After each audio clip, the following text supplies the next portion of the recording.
how do you keep your message consistent when you try new things with your personal brand? If you're tired of the old cookie cutter marketing advice and want to take your personal brand to the next level with bold, actionable strategies that truly reflect you, you're in the right place. Let's untangle your marketing mayhem with Zoe, the video confidence coach, on the Unboring Your Brand podcast. Unboring Your Brand was recorded on Wadawurrung land.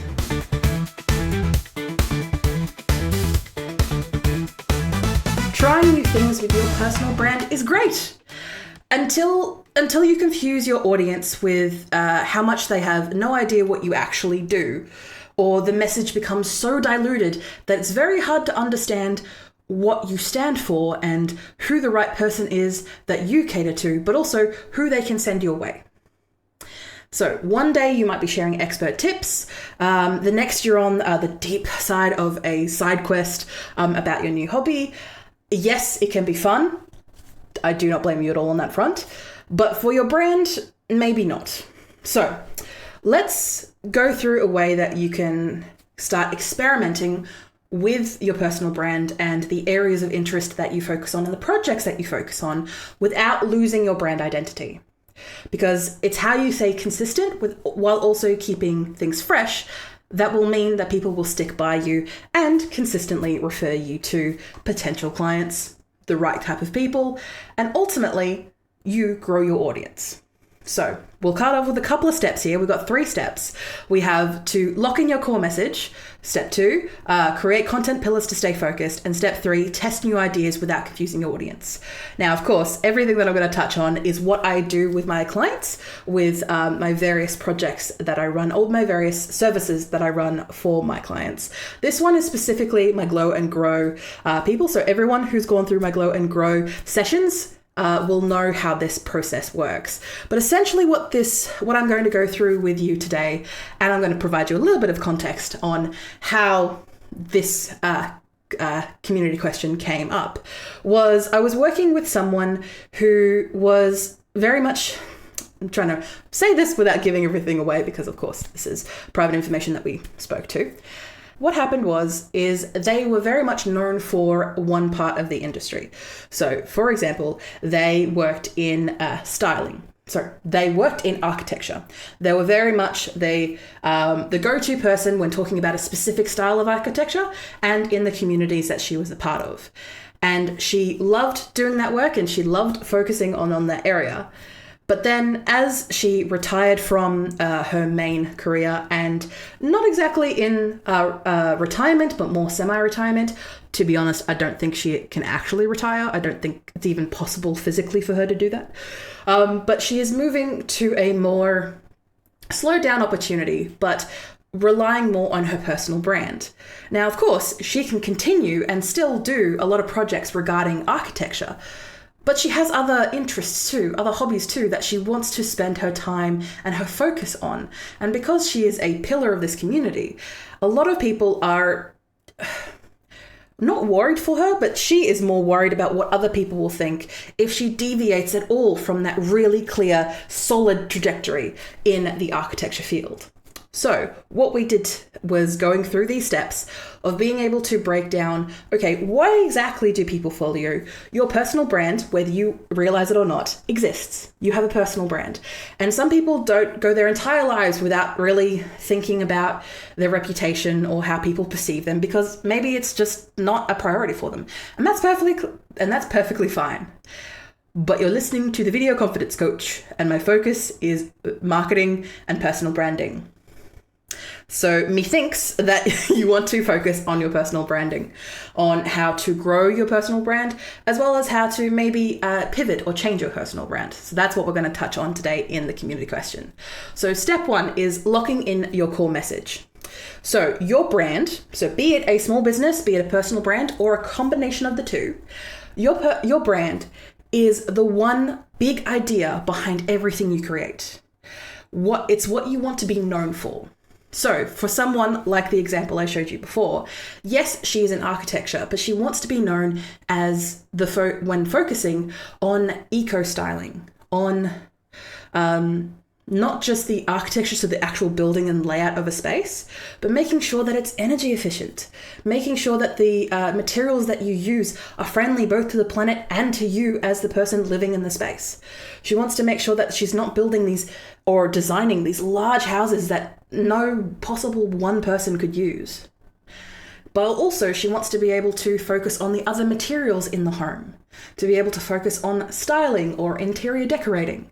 Yes, they are somewhat parallel fields in the field of architecture. But to be honest, from what I understand and what I managed to get a feeling of, is that the interior design and the architectures don't like to mix that much because they are very different skill sets, as you can probably imagine.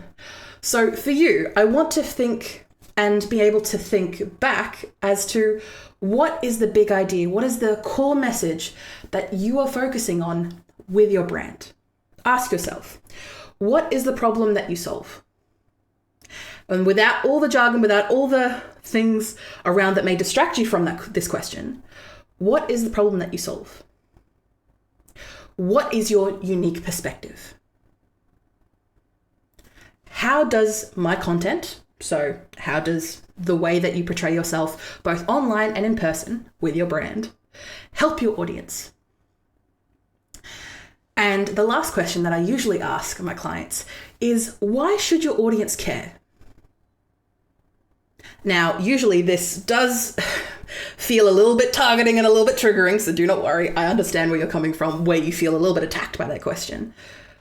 But ultimately, if you weren't you, and you were looking at someone like yourself who is growing a personal brand, pivoting or changing, or maybe starting to invest in their personal brand, why should you care? And from that point, once you actually start thinking about why you should care, feel free to check out our other podcast episodes about that to get more deep into that question. Every new idea should connect back to your core message, your core why, your core reason for being. If your idea does not connect to that idea, then maybe it's something for your personal hobby and personal interests as opposed to a topic for your brand. If your audience had to sum up your brand in one sentence, what would they say? That's your core message. So if you're struggling to figure out what exactly would my audience care about, maybe start asking some family, some friends, some colleagues, or some other business people that are in your vicinity that you can ask when, put them in give it context, of course, and just ask, how would you describe me to someone who probably, fits my needs? How would you go about that? And the words and the focus that they use is where you should put your focus. Now, of course, this means spending time thinking about these things, but I'll tell you now that the amount of time that you spend thinking about these core messages and your reason why for doing what you do is going to help you thousands and thousands and thousands of hours in marketing yourself and making decisions in your business. And the second step I want to get to is creating content pillars to stay focused. So this is usually the next step after we've been able to nail down that core message, to be able to help you with your consistent messages and your new ideas that you're coming up for your brand, to be able to have 3 to 5 themes that keep your message clear, even when you mix things up, even when you try new things, when you try trends, when you try anything that just come across your sphere and you like the look of. If it can fit into one of these 3 to 5 categories, then it definitely suits your way, it suits your audience, but it also puts things into perspective, so then you can actually start coming up with more ideas from that one idea. So what I mean by this is, say for example, for a business coach, let's say a marketing business coach, I don't know if you know any, you've got these main themes, or these pillars as we like to call them, which could be something as simple as marketing tips, personal branding strategies, productivity hacks, and behind the scenes running of a business. Now, as you can imagine, those are pillars that are very related to the work that I do. And when I start thinking of ideas, I start putting them into these categories, not just in my head, but to be able to write them down and put them in a repository of ideas. So whenever I need something that is about productivity hacks, I can just go into that document, into that spreadsheet, into that wiki, into, again, whichever way I've organized my ideas, a book or notebook. I can then go to that pillar, find that idea, and be able to action it relatively easily and consistently because I've already done the thinking, I've already thought the ideas, and because it's already in a nice pillar, then I can start thinking about, okay, if something's in productivity hacks, I can easily turn this into smaller content for social media. I can create a series of email newsletters. I can start thinking of the formats already just from the idea alone. Now, of course, the way that you start marketing things is a lot of people, especially when I work with, they have a tendency of thinking of the end goal of how the audience is going to receive this message. That is a very understanding and very clear way of thinking about it. But the reason that I ask people is to think of these more expansive ideas. Then you can think about, so say for example, what I mean by this is for the example that we're going through this particular video, she wanted to become a go-to person regarding eco-architecture in Geelong. Well, not Geelong, but Australia-wide. So for that, she needed to be able to show not just that her knowledge in the space is incredibly consistent and also ever-evolving, but also that she is the right person to speak to for these speaking opportunities, for these panel discussions, for these radio shows, and to make sure that we can give the people what they want. She needs to be able to answer consistent questions. And we're able to come up with a list of 50 ideas, and each of these ideas could be extrapolated into, hours-long podcast conversations, all the way into very short 30-second social media videos. It could be stretched into multiple articles. The best way to put it is the core idea is what you need, and then you can expand from then in no matter whatever format you find useful, then also what your audience finds useful. But of course, this takes time and effort and energy. So when it comes to actually actioning these things, being able to figure out, and in the moment when you have an idea, is it able to fit in one of those pillars? And is there a way to tweak it if it doesn't fit into one of those pillars to make it fit? And if not, then maybe it's not the right fit for you right now in what you're trying to build with your brand. So in that case, it's something that you can put on the back burner, or you can put in a hobby space for interest. Your brand should feel like a playlist, not like a random shuffle of unrelated ideas, but a very clear, consistent track of ideas for your audience. Because again, they are the ones dictating whether or not you get clients, but also your audience are also the ones who dictate the word of mouth, how people talk about your brand. So it helps to give them the right material to use. If you get where I'm coming from. And the last step that I want to touch on is testing new ideas without confusing your audience. So of course, as we're getting into the weeds about making sure your message is consistent when trying new things, is being able to start small. Being able to post once and see how people react.